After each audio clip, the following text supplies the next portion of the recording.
दिल्ली में आज शाम 4 बजे बीजेपी महासचिवों की होगी अहम बैठक। बीजेपी अध्यक्ष जेपी नड्डा करेंगे अध्यक्षता। दिल्ली विधानसभा चुनाव में बड़ी जीत के बाद बीजेपी की पहली बैठक होगी। बैठक में संगठन चुनाव को लेकर भी चर्चा होगी। दिल्ली में सरकार बनाने को लेकर बीजेपी की कवायद तेज। पार्टी मुख्यालय में संगठन महामंत्री बीएल संतोष ने बैठक की। बैठक में दिल्ली बीजेपी के अध्यक्ष वीरेंद्र सचदेवा, केंद्रीय मंत्री हर्ष मल्होत्रा समेत कई पदाधिकारी भी मौजूद रहे। पर्यवेक्षक और विधायक दल की बैठक पर बात हुई। दिल्ली सीएमओ के एक्स हैंडल का नाम बदलने का मामला। बीजेपी ने अरविंद केजरीवाल पर लगाया डिजिटल लूट का आरोप। दिल्ली एलजी से कानूनी कार्रवाई की मांग की। दिल्ली सरकार ने सोशल मीडिया साइट एक्स को लिखा खत, कहा कि सीएमओ दिल्ली को रिस्टोर करें। पासवर्ड दिल्ली सरकार की आधिकारिक ईमेल आईडी पर बताएं। दिल्ली में सरकार जाते हुए पूर्व मंत्री और आप नेता सत्येंद्र जैन की मुश्किलें बढ़ी। केंद्रीय गृह मंत्रालय ने मुकदमा चलाने और गिरफ्तारी के लिए राष्ट्रपति से मंजूरी मांगी। दिल्ली के मोहल्ला क्लिनिक का नाम बदलने की तैयारी। आयुष्मान आरोग्य मंदिर हो सकता है नया नाम। केंद्रीय स्वास्थ्य मंत्रालय ने दिल्ली सरकार से मांगी रिपोर्ट। अमेरिका से अवैध प्रवासी भारतीयों को लेकर चला दूसरा विमान आज अमृतसर में लैंड करेगा। विमान में 119 लोग सवार हैं। विमान में 67 अवैध प्रवासी पंजाब के और 33 हरियाणा के हैं। गुजरात के 8, यूपी से 3, गोवा और महाराष्ट्र से 2 अवैध प्रवासी। अमृतसर में विमान उतारे जाने पर पंजाब के सीएम भगवंत मान ने उठाया सवाल, कहा कि ये पंजाब क्यों बदनाम करना चाहते हैं। सफल विदेश यात्रा के बाद स्वदेश लौटे पीएम मोदी। अमेरिका और फ्रांस की यात्रा पर गए थे प्रधानमंत्री। अमेरिका भारत के बीच ट्रेड और डिफेंस सेक्टर में कई समझौतों पर मुहर लगी। टैरिफ पर भी बनी बात। भारत को F-35 फाइटर जेट देगा अमेरिका। मोदी ट्रंप की मुलाकात में हुई डील। मुंबई हमले के दोषी आतंकी तंवर राणा को डिपोर्ट भी करेगा अमेरिका। अमेरिका में मोदी का अडानी मुद्दे पर जवाब, कहा कि ये निजी मामला। 2 देशों के प्रमुख मिलते हैं तो किसी व्यक्ति की बात नहीं करते हैं। मोदी के बयान पर राहुल गांधी का पलटवार, कहा कि देश में सवाल पूछो तो चुप्पी, विदेश में निजी मामला। चंडीगढ़ में सरकार के साथ हुई बातचीत के बाद बोले किसान नेता जगजीत सिंह ढलेवाल, अच्छे माहौल में हुई बातचीत।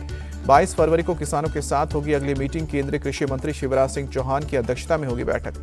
ममता सरकार को कलकत्ता हाईकोर्ट से झटका। मोहन भागवत को रैली की इजाजत। 16 फरवरी को वर्धमान में होनी है भागवत की रैली।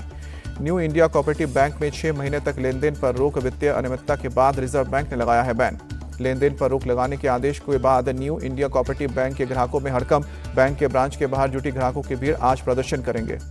गृह मंत्री अमित शाह ने पुलवामा आतंकी हमले की 6ठी बरसी पर शहीदों को याद किया। कहा कि पीएम ने आतंकी हमले का ऐसा जवाब दिया, पूरी दुनिया में संदेश गया, भारतीय सेना को न उकसाएं। पॉडकास्टर रणवीर इलाहाबादिया के घर पहुंची मुंबई पुलिस। सूत्रों के मुताबिक इलाहाबादिया से पुलिस का फिलहाल कोई संपर्क नहीं हो पा रहा है।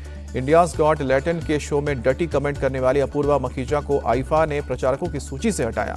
महाराष्ट्र सरकार ने लव जिहाद और जबरन धर्मांतरण के मुद्दे पर कमेटी का गठन किया। मौजूद कानून समेत कई पहलुओं पर अध्ययन करेगी कमेटी। सीबीएसई बोर्ड परीक्षार्थियों के लिए दिल्ली मेट्रो ने की बड़ी घोषणा। उन्हें समय से परीक्षा केंद्र पहुंचने के लिए विशेष सुविधा दी जाएगी। सुरक्षा जांच और टिकट खरीद में मिलेगी प्राथमिकता। आपके सांसद राघव चड्ढा ने वित्त मंत्री निर्मला सीतारमण को जवाब दिया। कहा कि मध्यम वर्ग को तकनीकी बातों में उलझा रही है। राघव चड्ढा ने उदाहरण देकर समझाया। कहा कि जिसकी इनकम 12,76,000 रुपए है तो टैक्स पूरी कमाई पर लगेगा, ना कि सिर्फ 76,000 पर। संबल हिंसा के आरोपियों को पकड़ने के लिए पुलिस फुल एक्शन में। शहर में जगह जगह लगाए गए हैं पोस्टर। संबल पुलिस को टोपी पहने और दाढ़ी रखे एक शख्स की तलाश। उस पर भीड़ को बवाल के लिए उकसाने का भी आरोप। वाराणसी में काशी तमिल संगम के 3रे संस्करण का आज होगा आगाज। सीएम योगी भी हिस्सा ले सकते हैं। भोपाल पहुंचे मुख्यमंत्री योगी आदित्यनाथ ने मध्य प्रदेश के मुख्यमंत्री मोहन यादव से मुलाकात की। कई मुद्दों पर बातचीत हुई। लखनऊ में केंद्रीय मंत्री राजनाथ सिंह और नितिन गडकरी ने 114 परियोजनाओं का उद्घाटन किया। डिप्टी सीएम ब्रजेश पाठक भी मौजूद रहे। भोपाल में केंद्रीय मंत्री शिवराज सिंह चौहान के बेटे कुणाल की हुई शादी समारोह में उपराष्ट्रपति जगदीप धनखड़ और सीएम योगी समेत कई नेता शामिल हुए। प्रयागराज महाकुंभ में बना नया रिकॉर्ड। अब तक 50 करोड़ से ज्यादा लोग कर चुके हैं स्नान।